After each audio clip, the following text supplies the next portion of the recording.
The mainstream media is so perplexed with this massive drop in television ratings across the NFL and the NBA. And that is if the mainstream media even brings it up, because some news outlets are just ignoring this ratings problem altogether. The NBA playoffs have been phenomenal.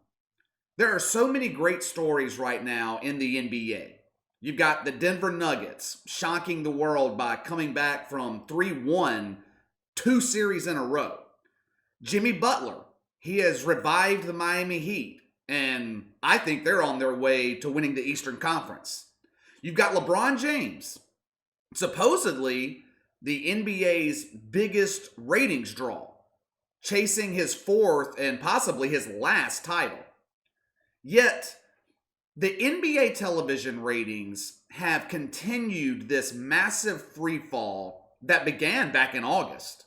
And this downward trend, it's showing no signs of slowing down. Game 6 between the Nuggets and the Clippers, an elimination game for Denver. Huge game. Featured superstars on both teams. Jamal Murray, he's one of the most likable players in the league. The game was broadcast on ESPN. It drew 1.3 million viewers. Now, people in the media, they blamed it on the time slot. It was going up against week 1 of the NFL on Sunday afternoon. Let me just put that number, that 1.3 million, let me put that into perspective for you. WWE, their wrestling show that comes on Monday nights, it went up against Monday Night Football on ESPN. Now, keep in mind, the WWE, they have been on a massive ratings decline for years now. And it's not for anything political like it is with the NFL and the NBA. People aren't watching the WWE because it's ridiculous and it's painfully boring. WWE's Monday Night Wrestling show, going up against Monday Night Football, drew 1.7 million viewers. The NBA right now is in such bad shape. They have such a negative perception to the general public. They've turned off so many fans that a consequential playoff game was watched by over 300,000 less people than fake wrestling. Game 2 of the Eastern Conference Finals, Celtics Heat, watched by 3.5 million people. Now, some of you might think, well, that's great. That's nearly triple the audience of Nuggets Clippers. And that would be one way to look at it, if you're a glass half full kind of person, but I'm a realist. That number's god-awful. It's 21% lower than Bucks Raptors Game 2 last year. It's the lowest rated Eastern Conference Finals Game 2 since 2003. Back in 2003, the NBA was in bad shape.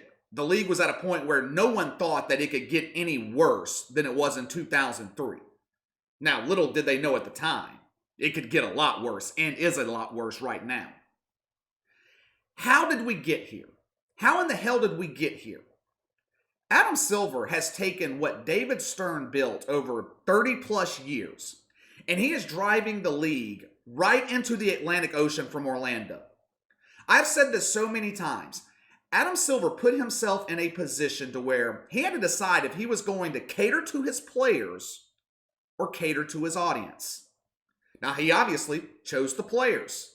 And if things continue to decline at this rate, Adam Silver is going to be taking advantage of Donald Trump's unemployment stimulus money because he's going to be out of a job.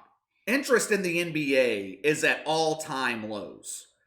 But it's not all sunshine and lollipops in the NFL right now either. Just like the NBA, week 1 of the NFL season was excellent. Plenty of close games. We had that controversial ending in the Cowboys-Rams game. Drew Brees and Tom Brady, they delivered on Fox Sunday afternoon. It was great.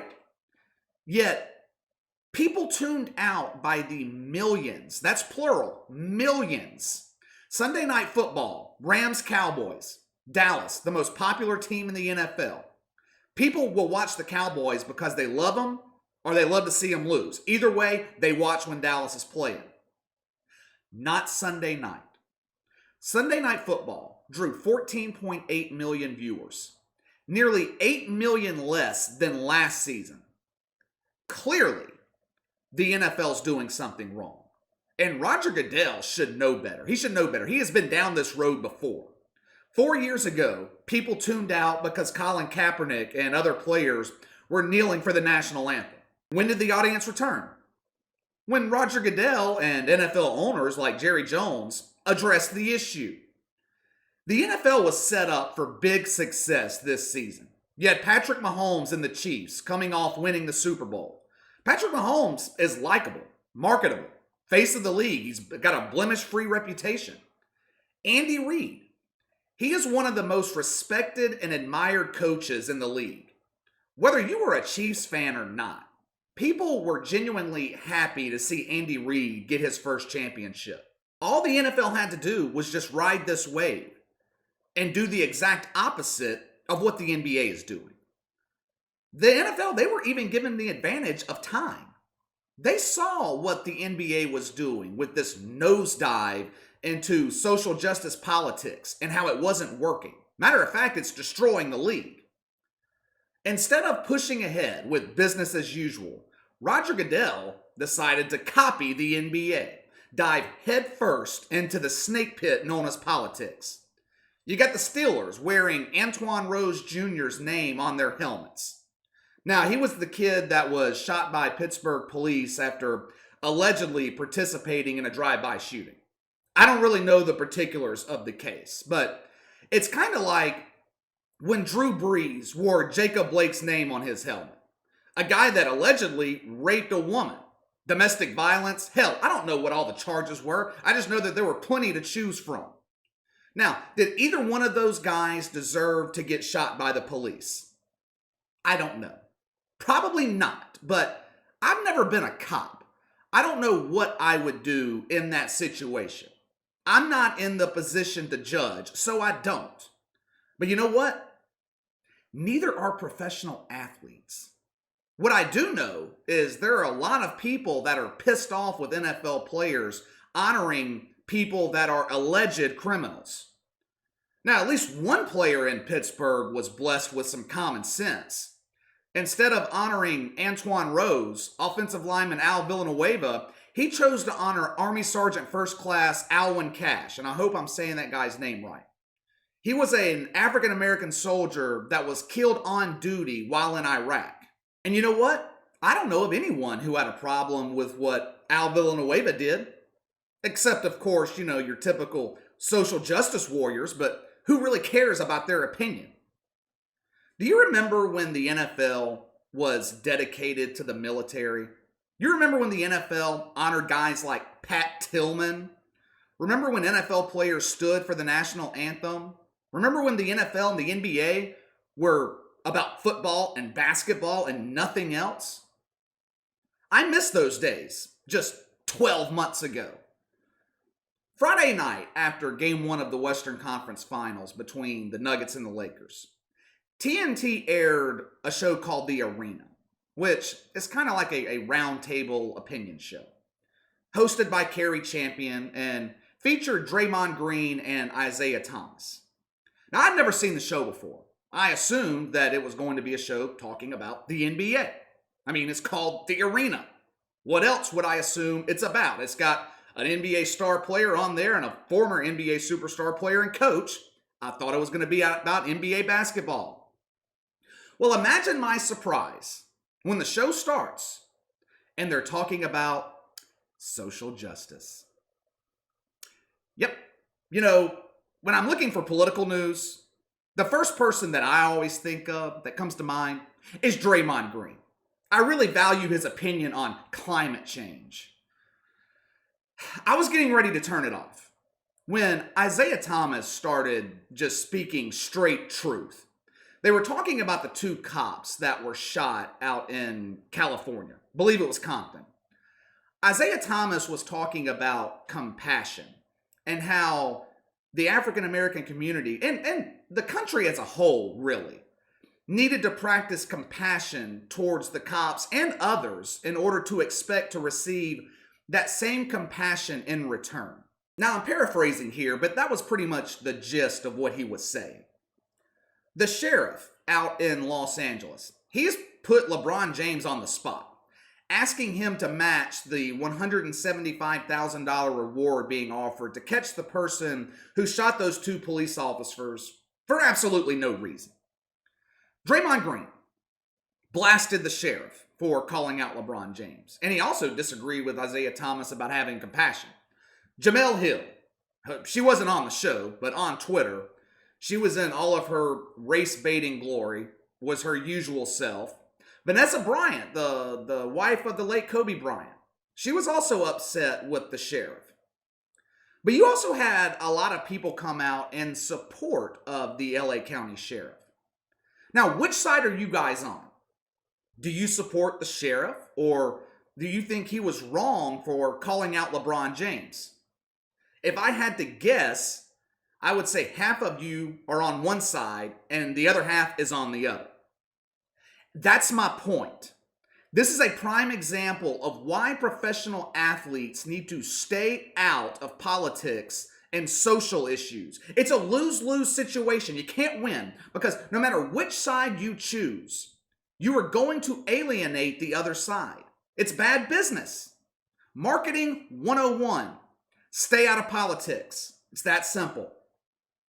Now, why would the LA County Sheriff even think to mention LeBron James and him matching this reward?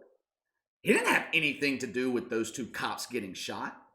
I didn't hear the sheriff mention Tom Brady or Drew Brees or Kawhi Leonard, James Harden, Paul George. Why LeBron James?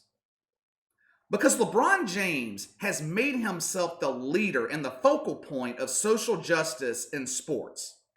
He is going to be the first face of any professional sports league that is going to leave the league in worse shape than it was in when he started out.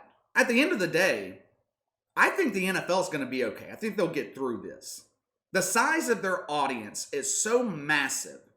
When we talk about bad NFL ratings, we're talking about 14 million people watching a regular season game instead of 22 million. The NFL is by far the most watched program in all of television. Plus, even though the NFL is definitely woke, they're nowhere near as woke as the NBA. It's not as in your face on Sunday afternoons. The NFL always recovers, and they have an advantage that the NBA doesn't. Gambling and fantasy football. Millions of dollars are wagered every Sunday, 17 weeks a year. Gambling is huge in the NFL. As far as the NBA goes, I don't know. I don't know how they can come back from this anytime soon. They took the wokeness way too far. That whole boycott thing where players refused to take the court in playoff games, that pissed a lot of people off, the few that were still watching. Oh, I'm not going to go to work today because someone I don't know was shot by a cop. How many of you guys had that luxury? My guess is none. The NBA had already conditioned its audience to tune out of the regular season. Casual basketball fans, which is the majority of the NBA audience, they don't start watching the NBA until mid-April when the playoffs start. Now they're just not watching, period. It has been death by 1,000 cuts for the NBA. This has been going on for a while now. And with social justice being the dagger that has pushed it over the edge, the league has been bleeding viewers for a few years now. The purpose of any business is to cater to your customer base, your audience.